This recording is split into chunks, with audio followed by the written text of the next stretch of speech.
are packing up stuff, having going away parties, pulling your kids out of therapy, which was so hard to get, letting school know as well that, hey, they're going to be leaving soon. And then what happens one day to you? And Yeah, what then day of the week was this? it was, let me see. Like, Let me where just, were you when the world changed? yeah. It was, um, At this point, you are under the impression again that you guys are getting ready to move. Like there is no concern, there is nothing apparent of things going awry besides his shadiness, some of his lies, physical relationship like really escalating when you guys get together. But from what you know, like everything's kosher. You guys are getting ready to start a life together. yeah, so on November 3rd at 9:37 a.m., I get a knock on my door, which I believe is going to be John because he said that he was on an airplane. He was telling my kids, like, I'll be there in the morning, help your mom finish packing. We're going to get everything loaded up this weekend and drive to California while I have somebody babysit the girls.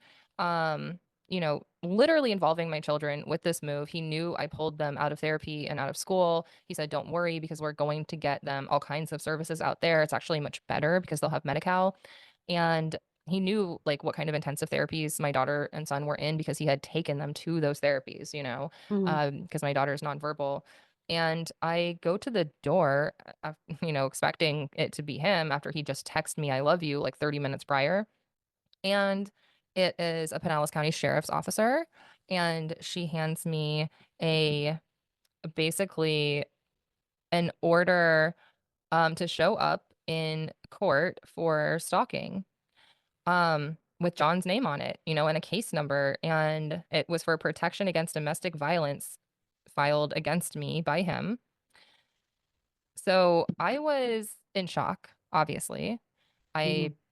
I and I said to the officer, like, I don't even understand. Like, what is this? Like, and I showed her my phone. I showed her, like, he's literally texting me right now, like he's still texting me. She's like, yeah, this guy, this is weird. Just, don't contact him again. Well, obviously, I did not, follow that direction. I blew up his phone. Mhm. Was like, why would you do this? This is insane. Like, are you kidding? So everything has been a lie. Like, now I'm, honestly, I was going in my head, like retracing everything, going over every lie he had told me, trying to figure out what